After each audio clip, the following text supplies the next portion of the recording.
QuickBooks Desktop requires an active payroll subscription, basic, standard, or enhanced, to print W-2s. Use pre-printed or plain paper forms. Order from Intuit if needed. Steps: open QuickBooks Desktop, go to Employees, Payroll Tax Forms and W-2s, process payroll forms. In the File Forms tab, select Annual Form W-2 and W-3 Wage and Tax Statement Josh Transmittal. Choose the filing period, for example 1 year. Click OK.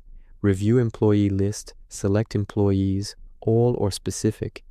Click Review Q Edit. Preview forms for accuracy, make corrections if needed.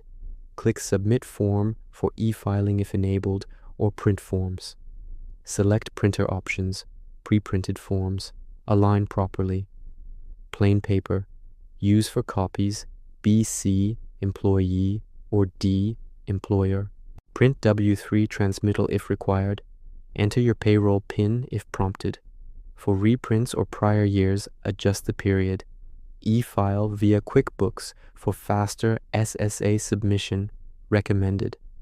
Test alignment on blank paper first.